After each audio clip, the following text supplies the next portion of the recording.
Bonjour les enfants, j'espère que vous allez bien. Aujourd'hui on va voir la leçon 86 qui a pour titre cercle et compas. C'est-à-dire on va travailler avec le compas. Bien, comme d'habitude, on va commencer par le calcul mental. Bien, comparer les nombres suivants. C'est-à-dire, quel est le plus grand et quel est le plus petit. On a 7230 et 4650. Quel est le nombre le plus petit et quel est le nombre le plus grand? Deuxièmement, 5860 et 6100. Vous savez bien, quand on veut comparer deux nombres, on compare premièrement les milliers. Si les milliers sont égaux, on va comparer les centaines. Si les centaines sont égales, alors on va comparer les dizaines. Ainsi de suite. Bien. Maintenant, pour le matériel, tu as besoin d'un compas. Bien. Pour tracer un cercle,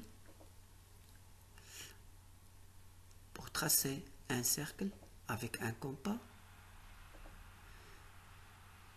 il faut conserver une pression suffisante, c'est-à-dire il faut presser sur la pointe pour qu'elle reste fixe, sans pour autant resserrer l'écart entre les deux branches.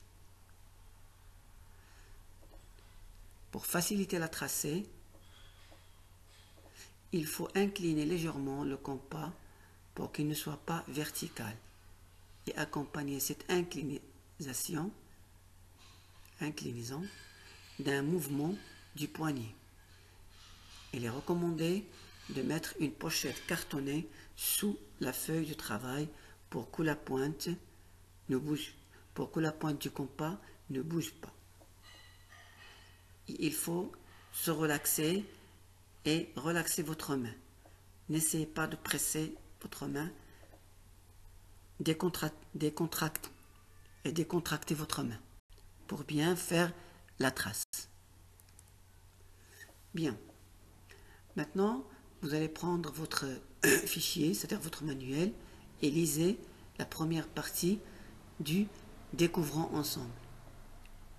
À partir du point rouge, trace un point bleu à 3,5 cm du point rouge. Prenez ensuite votre compas, placez la pointe sur le point rouge, écartez le crayon pour qu'il touche le point bleu et tracez le cercle. Puis bien sûr, il faut prendre la mesure de 3,5 dans la règle graduée. Le point rouge, ça s'appelle le centre du cercle. Je répète, à partir du point rouge, tracez un point bleu à 3,5 cm. Vous pouvez ou bien mesurer 3,5 cm grâce à votre règle, ou bien vous tracez un segment de 3,5 cm. Donc on a dit, le point rouge, c'est le centre du cercle. Bien.